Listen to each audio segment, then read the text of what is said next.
Assalamualaikum ACC Ekush. Today we will discuss about your subject mapping, that is most asked question in our student section. Today we will discuss how the calculation will be done in your ACC exam. If you are science, arts or commerce background student, you will be the benefited by this video. Do not skip any portions about this video. You know how the calculation will be calculated in your ACC exam. SSC এবং জিএসসির যে পোর্শনটা আছে এই পোর্শনটা কত percent এবং কিভাবে তুমি ধরো 65 পেলে 75 পেলে, জিএসসিতে 75 পেলে, এসএসসিতে 70 পেলে, এখন এই মানটা কনভার্ট হয়ে এসএসসিতে কিভাবে হবে এই জিনিসটা আমরা তোমাদের জানাবো। তুমি যেই ব্যাকগ্রাউন্ডের হও, তুমি আর্টস, সায়েন্স বা কমার্স যে ব্যাকগ্রাউন্ডেরই হও, আমরা তোমাদের এই জিনিসটা সুস্পষ্ট ধারণা আজকে তোমাদের হাতে তুলে দিব। একটা জিনিস লক্ষ্য করো, তুমি বিজ্ঞান, মানবিক বা ব্যবসা যেই শাখারই হও, জিএসসি এবং এসএসসিতে তোমার কি ছিল? বাংলা সাবজেক্টটা অবশ্যই ছিল, বাংলা, ইংরেজি অবশ্যই ছিল,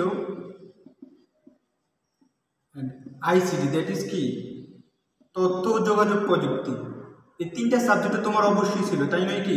এখন এই তিনটার কনভার্সনটা কিন্তু তোমার জিএসসিতে এগুলোরই কনভার্সন হবে। কনভার্সনটা কোন ফ্যাক্টরের উপর নির্ভর করে এই জিনিসটা আমরা তোমাদের সুস্পষ্ট ধারণা দেব।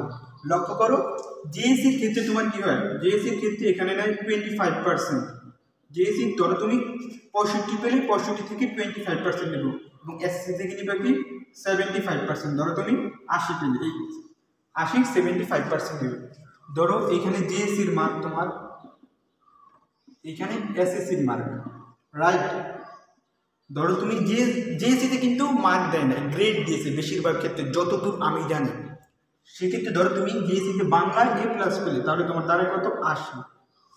ধরো এসএসসিতেও তুমি কি বাংলায় A+ পেলে, তাহলে তোমার এইচএসসির কনভার্সনটা কত হবে? এইটাই তো তোমার জানার মূল কোশ্চেন, ঠিক না?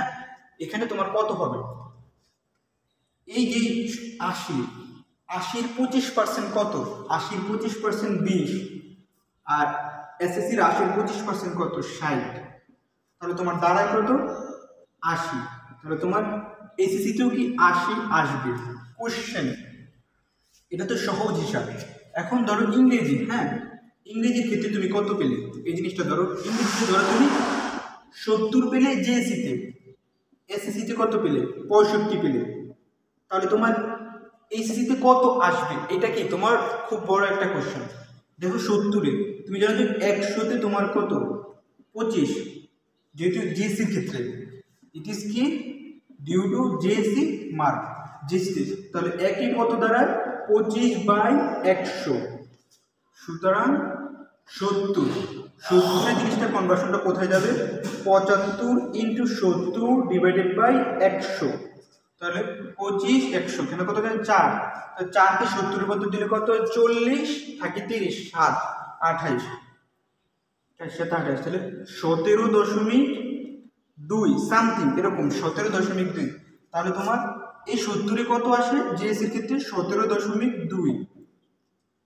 তাহলে 65-এর ক্ষেত্রে কত হবে? দেখো এখানে 100-তে থাকবে 75, এটা হবে কি এসএসসির ক্ষেত্রে, এই যে এসএসসির এই 65-এর ক্ষেত্রে ইংরেজি 100-তে তোমার কত? 75, যেহেতু 75%, তাহলে একে কত হবে? 75/100, তাহলে তোমার 65। তুমি পাইছো কত? 65। তাহলে 65টা কিভাবে কনভার্সন হবে? এটা হয়ে যাবে 75, এটা 100 100ই থাকবে, আর এখানে এটা কত হবে তোমার? 65। আসো এখানে 3 25 দ্বারা কাটলে 3 25 75, 4 25 100, 100 এখানে বলবৎ থাকবে, 3 65। তাহলে 65 3 দ্বারা দিলে কত? 180, 3 60 180, আর 3 5 15, 195। 195/4, তাহলে এটা কত? 40 45, 45 কত? 90 90 180, 45 48 48 কত? 80 96। এখানে 80 কত তোমার? 48 মেবি, অন অ্যান অ্যাভারেজ প্রায় 48-এর মতো আসে, মানে 196 হলে 48 কত?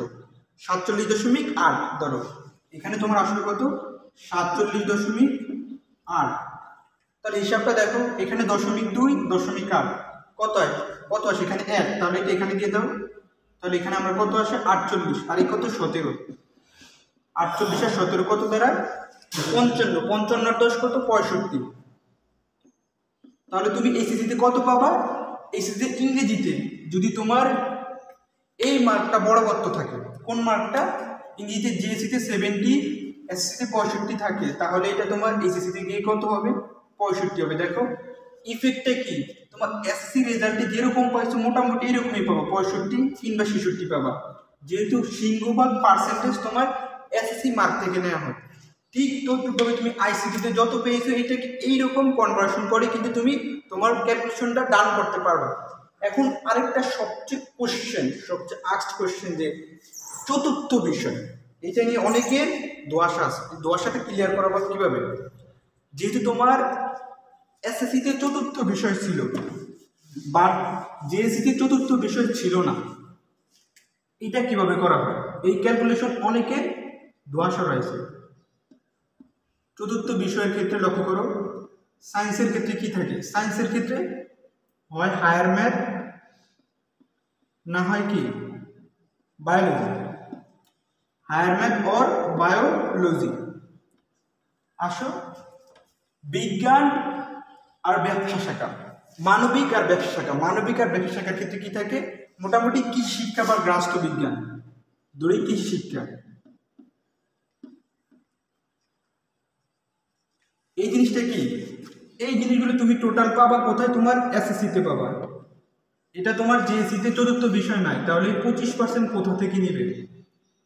এটা আমি দুইটা তোমার থিওরি বা থিসিস পড়ছি, দুইটা থিসিস পড়ছি শিক্ষা মন্ত্রণালয়, যেখানে একটা জায়গা উল্লেখ ছিল কি, যে তোমার জেএসসির যে মার্কটা, ধরো হায়ার ম্যাথে তুমি 65 পাইছো কিংবা 80 পাইছো বা 85, 95 পাইছো, এই মার্কটাই কনভার্ট করে তোমার কত? এসএসসিতে। আবার কৃষিকে যেইটা পাইছো এসএসসিতে, এইটা এসএসসিতে কনভার্ট করে। আবার আরেকটা থিসিস কি উল্লেখ করা ছিল? আরেকটা থিসিস উল্লেখ করা ছিল এইরকম, যে তোমার হায়ার ম্যাথে ধরো তুমি 85 পাইছো, এই 85কে কি 75-এ কনভার্ট করবে।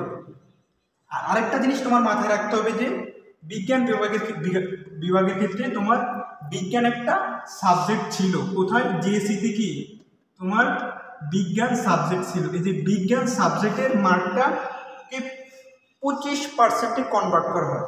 এই 25% কনভার্টের সাথে হায়ার ম্যাথ বা বায়োলজির 75% কনভার্সনটা কোথায় নেয়? কনভার্সন করে এসএসসির মান তোমার প্রকাশ করা হয়। এরকম দুইটা তদ্রুপভাবে মানবিক এবং ব্যবসা শাখার কৃষি শিক্ষার মার্কেট থেকে 75% নেওয়া হয় এবং বাকি 25% তোমার ওই এইটে, দ্যাট মিনস কি জেএসসির বিজ্ঞান বিভাগের মানে বিজ্ঞান সাবজেক্টটা থেকে 25% নিয়ে এটাকে কনভার্ট করে এসএসসির মার্কে রূপান্তর করা হয়। এইভাবে মূলত সাবজেক্ট ম্যাপিংটা করা হয়। আই থিঙ্ক এখন তোমার মার্কটাকে তুমি ক্যালকুলেট করে এটাকে তুমি কমেন্ট সেকশনে আমাদের দিতে পারো, যে তোমার এ প্লাস আসলো কিনা কিংবা তোমার হিসাবটা কি ঠিক আছে কিনা, এটা আমাদের জানাতে পারো।